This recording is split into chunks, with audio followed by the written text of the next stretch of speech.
underrated tournament. Welcome into another edition of the Elias Game Plan. We are talking golf today because we're getting you ready for the WGC-Dell Tech match play. Man, it is March Madness. So what does golf do? They go out and they give you a tournament that it's a bracket, and you've got to pick the golfers that you think are going to win in advance all the way to the championship. And joining me, two of the best from the Elias Sports Bureau, and that is, of course, Randy Robles. Randy, how you doing? Hi, Rita. Hi. So just full transparency, Randy and I play golf together quite frequently. He's quite good. I don't think I've ever beaten him, but it's okay. The time is coming, Randy. And Rob Tracy as well joining us. Rob, how you doing? You ready? Good. Very good. And Rob is an avid golfer as well. So this is going to be fun. So not only are we going to break down this match play tournament, but we're breaking it down with three people who absolutely love the game of golf. And so let's set it up for you. Again, it is the WGC-Dell Tech match play. It's taking place at the Austin Country Club in Texas. So it's not a very long course. It's actually one of the shortest courses, not the most difficult course for the guys. However, the biggest metric here is driving accuracy. It's a Parkland style course. Also, they have 5 par 4s, guys, I'm sure as you know, that are about 400 yards.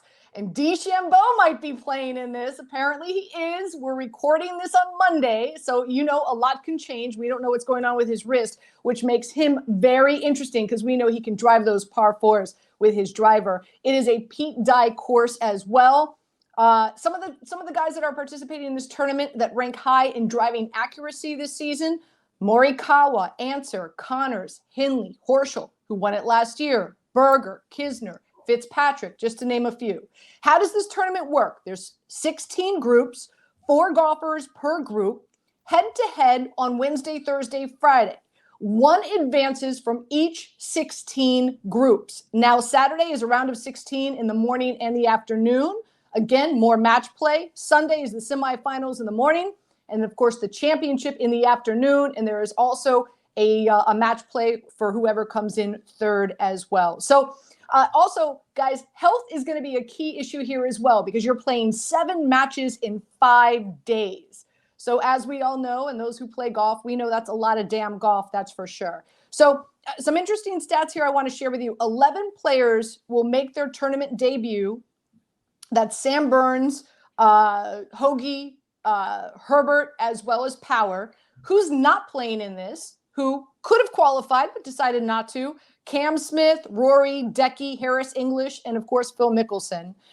Interesting stat here as well. In 2021, 8 of the 16 group winners were the worst seeded player in their group. 3 were the third ranked of their group, and only Jon Rahm was the top seed. So what does that tell you, gentlemen? Don't always go chalk, right? Don't always, this isn't, even though this is very similar to March Madness, you don't always want to go chalk. And last year, of course, like I said, Billy Herschel, he outlasted Scotty Scheffler in the final, and Matt Kuchar won the 3rd place matchup over Perez. So that's our breakdown for it. And let's dive right into it, guys. And let's start with Group 1. All right. And Rob, let's start with you, right? Jon Rahm, #1 golfer in the world, hasn't been playing late, but nonetheless going up against Patrick Reed, who we know he loves match play, right? Cameron Young and Muniz. So who do you have coming out of this group and why? Well, still Rahm because he's the best player in the world. Young and Munoz, I don't think I have a chance, but Patrick Reed really has never done anything in this tournament. So I just don't see him beating Rahm when it matters. Randy? I agree. Rahm is not only had success here year after year, he's got a lot to prove this year. And I think that this is the week that he breaks through and announces that he's ready for the Masters. Okay. Let's hope so. Group 16 is Brooks Koepka, Shane Lowry, Varner, Van Ruin as well. Rob, Randy, let's stick with you here. Who do you have coming out of this group? I like Shane Lowry. He's been playing well lately. 3 top 15s in a row, including last week at the at Valspar. Also, he's got a real chip on his shoulder. And I'll tell you why. He did not like what happened at the Ryder Cup last year. He was really upset about how things went down, with the cherry on top being his 4-2 loss to Patrick Cantlay.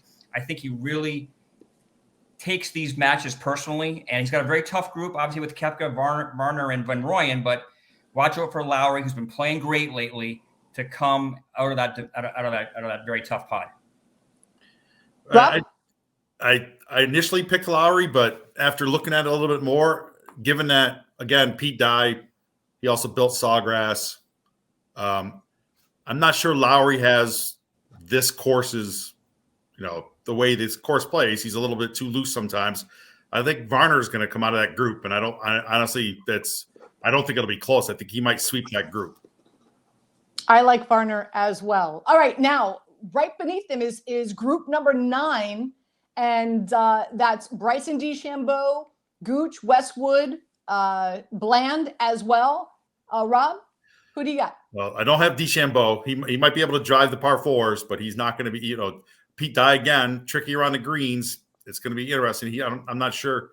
The other 3, Westwood might be a little too old, so I'm going to go with Taylor Gooch as a complete outsider. Brandy?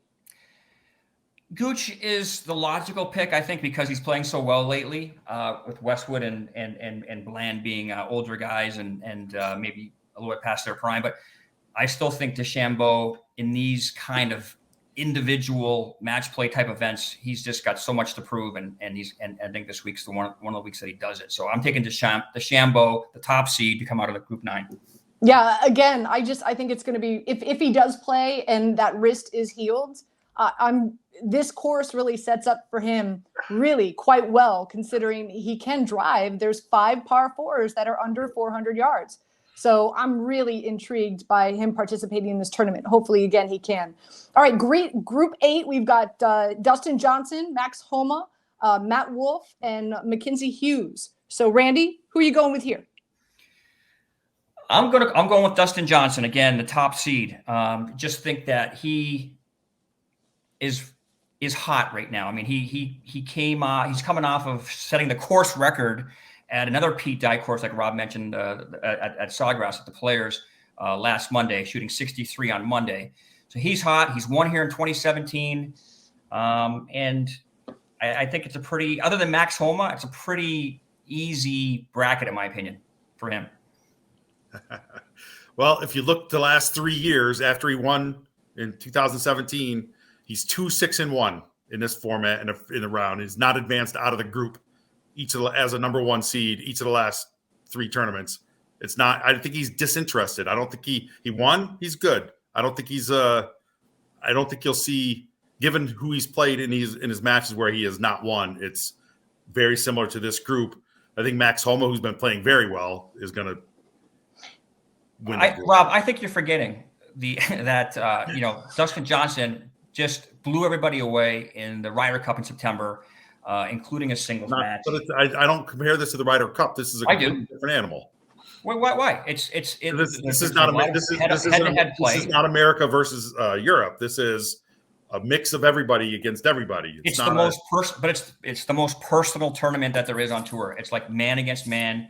It is, and he's the kind of guy that doesn't like to lose. I mean, no one likes to lose, but he really doesn't like to lose. But he has for the last 3 years. Well, he went 5-0 with the Ryder Cup in September, so obviously he's changed his losing patterns.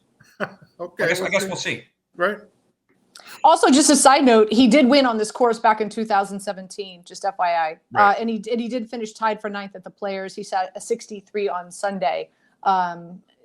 Just to tail what Randy's saying. All right, let's look at Group 5. We got Scotty Scheffler, Matt Fitzpatrick, Tommy Fleetwood, and Ian Poulter coming out of this group. So, Rob, who do you like here? This is like every year the World Cup happens, they pick a group of death for the toughest group, and this is easily the toughest group. If Ian Poulter, ex-winner, only in 2010, not that long ago, is your worst golfer in a group in the match play, you're in trouble. So this could go every single player could go 1-1-1, and they're going to have playoffs at the end to see who advances out of this group. But I do feel like Scheffler is playing great. He played great in this last year, and I think he'll come out of this group. I think Fitzpatrick might be in over his head in this group, but Fleetwood and Poulter, it's unbelievably tough. It was the hardest group easily to pick. Yeah, I'm going to agree with Rob. This is the group of death, no question about it. If you were to make the soccer analogy, you got 4 Ryder Cuppers. Rob doesn't seem to think that matters that much, but I do. The guys that played in September. Just break these down one by one, right? Scheffler has won 2 tournaments recently. He was in the Ryder Cup. And here's a little fun fact. He was the first American ever to play in the Ryder Cup before winning a PGA Tour tournament. Since then, he's won 2, including the Arnold Palmer, and then also in Phoenix a couple weeks ago as well. Poulter is the ultimate singles player in the Ryder Cup. He's 6-0-1 all time. Not to mention, he went 3-0-0 in group play last year, including embarrassing Rory last year, 6-5. So embarrassing that Rory's not even playing this year. Also, Poulter beat Cameron Smith last year in this tournament in group play. So he's deadly. Fleetwood, not a great record in terms of match play one-on-one, but he is pretty hot lately. He held the lead at the Players overnight, at least on the first day. And then last year, he went 2-0-1 in group play. He ended up playing Dylan Fratelli in the first round, and he smoked him 4-3 in the round of 16. And then he lost to Horschel, who was the eventual champion. He lost to him in 19 holes. So he's quite a good player. Now, besides those 3 guys, then you throw in Fitzpatrick, who has not been great in singles in his career. However, he's been having a great year. He leads the tour this year in average total strokes gained. So he's like the best player all around, you might say, this year. And guess what? He may be playing for Ian Poulter as a potential team captain in a few years. So what better way to showcase his abilities than in this tournament, in this bracket? This is the group of death. I can't wait to see who wins, but I think that it's going to be Scheffler, the American, beating the 3 Brits. Very, very interesting. All right, so the winner of 5 will then take on the winner of 12, and 12 has Hoagie, Minwoo Lee, and also Billy Horschel, who I said won it last year. So who do you guys like out of group number 12? I think Horschel's a one and done. He's the last guy whose only quarterfinal appearance in this was a win was Luke Donald in 11-ish. I think he's a very similar player to Luke. I think this is a crapshoot for the rest of the guys. Thomas Peters has been he resurrected. He fell off the face of the earth for a little bit, came back, and now he's playing well. I think it's Thomas Peters out of this group. Randy? Yeah, that's an interesting pick. Horschel, I think, not only did he win this last year, but he played great in Florida during the Florida swing this past these last few weeks. And to me, he also getting left off the Ryder Cup team in 2021, I think is probably drove him insane. And so for him to have a chance to say, "Hey, I told you so," not once but twice, I think that's all the motivation that he needs to, at the very least, come out of Group 12. All right, and then we go straight to Group 13. We have Hatton, Berger, Siwoo Kim. I like to call him Chris Bez because I for the life of me, I can't pronounce his last name. Who do you guys? Right. Randy, let's go back to you. Who do you have come out of Group 13? To me, it's Terrell Hatton. He's, to me, a consummate match play player. Berger did not impress me at all at Whistling Straits in September. Hatton did. I think that, Siwoo Kim and Christian Bez, they're not the sexy picks, and if they did win, it would be an upset. I just think it's Hatton coming out of this group. This one I'm just going to go way off the charts and take Christian Bezuidenhout because I believe Berger. You're right about Berger. Kim, I have no idea, but Hatton I think might be a little too tightly strung for this. He's so competitive. Right. Him and Berger, the match between him and Berger is going to be off the charts. Like those two dudes need to be mic'd for that match. I'll tell you that. Agreed. All right, so let's take a look at Group 4. We have Cantlay, M, Power, Keith Mitchell. Man, I like Keith Mitchell's confidence. That dude's got swag. Who do you guys have coming out of Group 4? I think Cantlay wins all 3 of his matches without playing 17 or 16, 17, or 18. I don't think it's close. When I saw Cantlay play at the President's Cup a few years ago, I said this guy could go down as one of the greatest match play players ever, and he's been proving it since, in my opinion, and I think he just blows away. Even though Keith Mitchell is a pretty cool pick, and he's a long hitter. It's not the kind of course that really suits him suits his advantages. And I think Cantley's just head and shoulders above the rest of the group.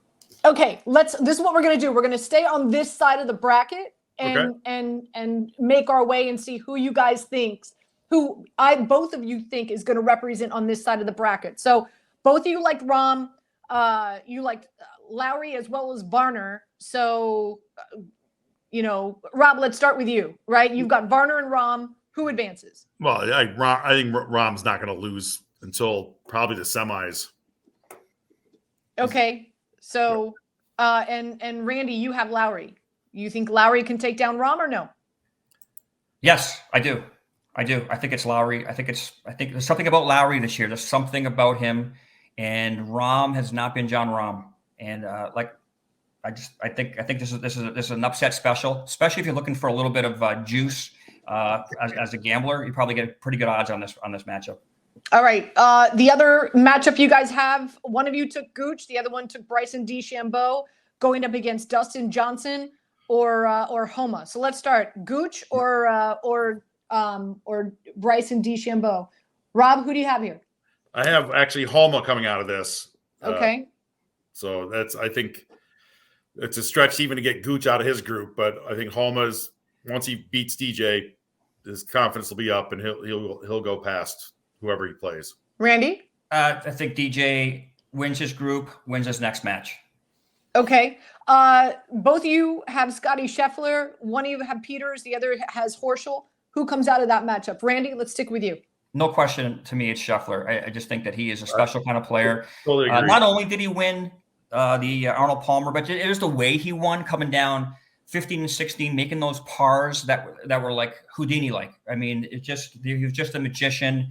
And when you play these tough matches, it's all about can you scramble? Can you make the pars? I just want to share a quick story if I could. I had this friend, a pro down in North Carolina, who told me about one of his friends who never misses putts under pressure. And whenever he makes a 5-foot putt, he always shows his fingers and says, whenever I miss a 5-foot putt, I cut off my finger. And I got 10 fingers left. And I tell you what, Scotty Scheffler, he's got 10 fingers. He does not miss clutch putts. And he's going to do the same thing this week. You watch. Oh, my gosh. I can't wait for the first one. He misses a 2-footer. That dude would scare me. All right. You've got Hatton as well as Chris Bez going up against Cantlay. Just assuming you both are picking Cantlay to advance, yes. right? Yes. Oh, okay. So this is a good one. Cantlay or Scheffler, guys? Who do you have? I think Scheffler keeps going. I think he's like Randy says, like he is on fire, did great last year. I think he keeps going. Randy? I agree. I love Scheffler. Okay. Yep. All right. So coming out of the top tier of this region, Rahm, Lowry, Homa, DJ. Randy, I'm assuming you got DJ. You seems like DJ. You got a man crush. I got a man crush this week on him anyways.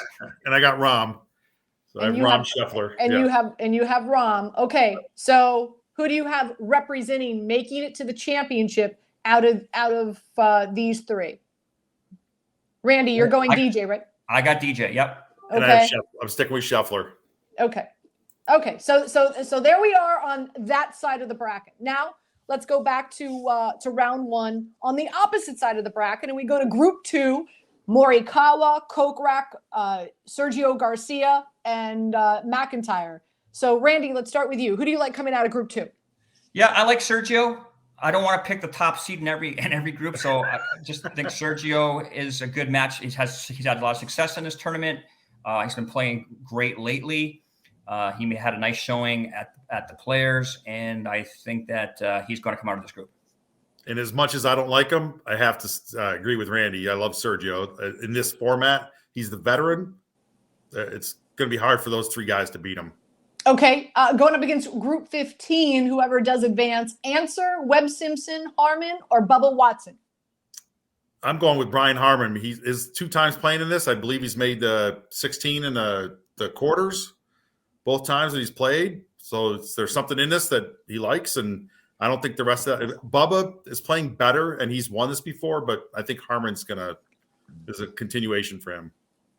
Yeah, I like both lefties in this group, Bubba and Harman, but I agree with Rob that Harman is he's playing better, not only in this tournament over the past few years, but also just in general. And you know what? He's a little guy and he's a tough guy, and I like that. And I think he's gonna kick some butt. He's a little guy and he's a tough guy, and these are your Elias insights. He's a little guy and he's a tough guy, and he's gonna kick some butt. All right, let's talk about Group 10. We got Louis O, Paul Casey, Corey Connors, and Alex Noren. Rob, what you got? Well, I've always loved Paul Casey has won me the most money on this tournament all time. His 2 second place finishes did me well. And Louis played great in this as well the last 5 or 6 years, but I'm going to stick with Casey because he shows up to big events. Like, he's turned into that guy. He doesn't really care about the lesser events, and he plays very well at the big events. I'm sticking with Casey. Randy, agree? I think they would not let me back into Canada if I didn't take Corey Connors in this group. I just think, just like the Maple Leafs starting to peak, so is Corey Connors, and I'm taking him to get out of Group 10. Wow. Nice. All right, let's talk about Group 7, the unlucky group. Unlucky number 7. You've got Schauffele, Finau, Herbert, and TK. Kenyana. Who do you guys like here? I think Xander is just like Hatton and Berger. I think that's a problem in this format, and I don't think he's done that well in this format. Finau almost seems like a little too laid back, so I'm just going to go off the wall and go with Lucas. There's got to be some random back end picks, and he's one of them for me. So, yeah, Lucas, he's 4th this year in strokes gained putting, and the pros that I talk to will tell you that it's the best putters that win this event. And not only is Lucas in the top 4 in putting, but he's jumped. He had a great week this past week, going from 6 to 4. So you want a hot putter and those 10 fingers. Group 6, JT, Kevin Kisner, Leishman, and Luke List. I love Kisner here, but you guys are the experts in this video. So, Rob, who do you like? I love Kisner. So, but this is Thomas and Kisner will be a great match. Leishman's no shame, and Luke List has come on strong. So, it's a really, really tough group. But I think you got to go with Kisner, what he's done in the last 4 years here. Yeah, it's tough to go against the trends, Rob, for sure. I look at Luke List, though, and guess who's on top of the rankings in strokes gained, tee to green? Luke List. Now, I know in the last second ago I said that putting's really important, but if the second most important thing is tee to green, getting to the green to even have a chance to make those putts. He's the best in the world at it right now, and so. And you know what? He's a sneaky pick that will probably get you some pretty good odds to come out of that group. So I'm taking Luke List. Group 11, you got Jordan Spieth, who he's in his own backyard. Keep in mind, the Texas guy, Adam Scott, Justin Rose, Keegan Bradley. This is a nice group, guys. I think this is going to be a little tough. I'm leaning towards Spieth, but Randy, who do you got here? This is the only group that is comprised of 4 major winners. So it's a pretty prestigious group. Keegan Bradley obviously came out of nowhere and almost won the Players a couple weeks ago. That was a surprise to everybody. So I think he's like the sexy pick right now to come out. And I'm gonna buckle to the pressure and take Keegan coming out of Group 11. All right, I had him and I switched. Rose has never done anything in this tournament at all, despite being a decent match play player in overseas. Adam Scott hasn't done well in 15 years here. So that leaves, by default, Spieth or Bradley. And I think, like you said, home course or home close to his home, I'll stick with Jordan. Yeah, I like Jordan in this matchup. All right, Group 14, we have Neiman, Kevin Na, Russell Henry, and McNeely.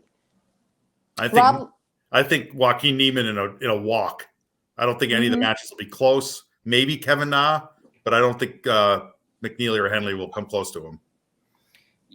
I agree. I mean, if Group 5 is a group of death, then this is the group of life. It's the opposite, and it's going to be a lot of life for Joaquin Neiman because he's going to, I think, have an easy road out of this group and into the next round.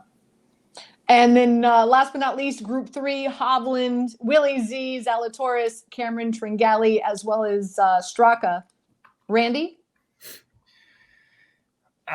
Man, this is a good group too, man. If Group 5 is the hardest group, this might be the second hardest group. I think.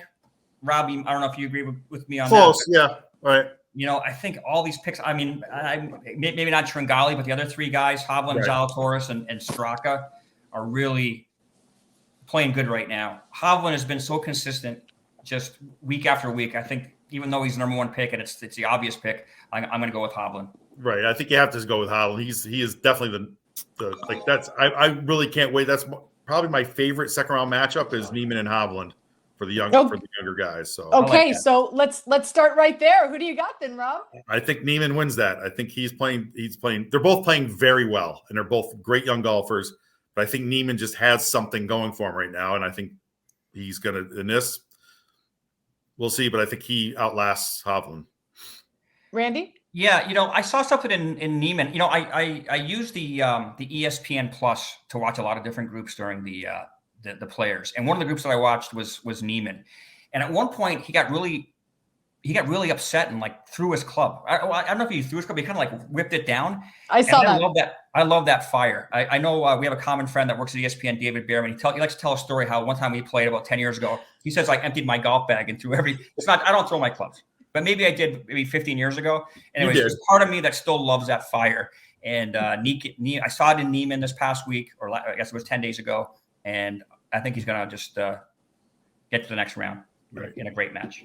I only threw my club once in a lake, and it was at TPC Sawgrass. And I was playing with my father, and I just started playing. I'm like, maybe I'd been playing for like maybe 4 or 5 years. I was like fresh out of college. I was working for the PGA Tour. I got us a great round. It was a great day. I'm out there. I'm playing golf with my dad. And I want to say we were on like hole 12. And I threw my club. I was so upset. It was an approach shot. I don't know what. And I took it and I wailed it, woo, woo, woo, woo. It drops in the water. And my father looked at me. He said, pack up your shit. We're going home. He's like, never, ever, ever, ever throw your club. We're done. And I'm like, Dad, we're on Sawgrass. I'm like, we're not on like, a $75 round course. He goes, I don't care. I never want to see you throw your club again. And since then, I have never thrown my club. How old were you? 26. Right. You changed, 20, 26, 27. I've definitely emptied my bag before, and not that long ago. So I've not thrown a club in at least I would say 10 years, but everyone does it when they start playing golf, no question about it. Neiman's only 23 years old, so he's under that 25. Then we'll give him a pass. Yeah, he gets a pass. He gets 2 more years to helicopter those clubs all over the golf course, as far as I'm concerned. Anyway, all right, here we go. The next bracket, you've got Kisner and List. You also have Keegan Bradley and Spieth. Who do you guys have coming out of this to eventually face Neiman? I have Kisner coming out. I think he's the best of any of those 8 players in this format. Spieth is a little bit past it as far as that goes for me, so I'm going to stick with Kisner. Yeah, I like Luke List. Like I said, I think T to Green is the best player right now, and I like him to keep it going. Okay, Paul Casey, Corey Connors, Lucas Herbert. Got to stick with the money. I got to go with Paul Casey here. So, yeah, I'm sticking with Connors. I'm sticking with my Canadian money. Now, how much is that? 92 cents on a dollar? Rob, no, Anita. There was a time when I invited Rob Tracy to my hometown in Canada about 20 years ago, right? And he was not complaining when he bought a round of beers, handed a $20 American bill to the bartender, and he handed him back 4 beers and a $20 bill Canadian back. Yeah, he wasn't complaining then. Sergio or Harmon? I like Sergio. I'm gonna go with Brian Harmon here. Okay. All right. So then who advances? Connors, Casey, Harmon, Sergio. I'm sticking with Casey. He's the money pick for me. So I'll stick with Serge. Ooh, you got Sergio. You got the Spaniard beating your Canadian. I've done enough for my country, getting him through 2 rounds. That's so, by the way, my father is from Spain, so I had, that kicks in at some point too. So there we go. Robles is a Spanish surname, if you didn't know. Do you speak Spanish in that Canadian accent of yours? I'd love to hear Oh, it. sí, eh? All right. Kisner, List, or Neiman? Oof. This is where I think Kisner keeps it going. I think this is a toss-up. I think this is a potential 22-hole match type thing. But I think Kisner, he's back on it. So I'm going to stick with Kisner. I'm sticking with the Group 6 pick, Luke List. I think he gets through it and going to pay off some nice dividends as well. Okay, and so who faces either DJ or Scheffler? Is it Casey? Is it the Spaniard Sergio? Is it Kisner? Is it List? Randy, who do you got? I like List against DJ. I'm checking my list. Oh God, that's why. Jesus. That's terrible. I checked it twice. And so who's your winner out of that finals matchup? DJ. I like DJ. He's 20-1 odds right now to win the whole thing. That is like stealing. So 20-1 for DJ to win this match play. You're telling me that if they played this tournament 20 times in a row, he wouldn't win more than one time? I in my opinion, I think he's underrated right now. Okay, Rob, you've got Scheffler. Right. I'm going to say I'm sticking with Kisner over Scheffler in the final. So Kisner over Scheffler. How about that's 65-1? Right. That to me, that's value. That's 65-1. Right. That's some big value there, guys. Some final thoughts before we sign off. I just want to say that this is like the Lollapalooza of golf gambling. I love this tournament so much. It's right out the heels of March Madness. This is so good, and it's so much fun, and I don't know. I try to keep it together because I'm so excited about it, and there's so much to bet on, to watch, so many storylines, that this is really an underrated tournament, and I'm glad that we were able to talk about it today. I agree Rob? with that. And the combination of this and the Sweet 16 and the Elite 8 in the NCAA tournament at the same time is the chart's ridiculous. That's the whole Right. point. And I love that the tour does this. Just some final thoughts in regard to hosting this video with you guys and just feeding off of your wealth of knowledge. Seems to me that betting Cantlay to get out of Group 4 and betting Neiman to get out of Group 3, you guys are like that's like lock. Those are the two that I'd be shocked if they did not get out. That's like lock money. Right. Yeah. Right. I mean, nothing's a lock, Anita. And a friend of mine once told me that all gamblers die broke. But for now, I'll ride the wave. You got it.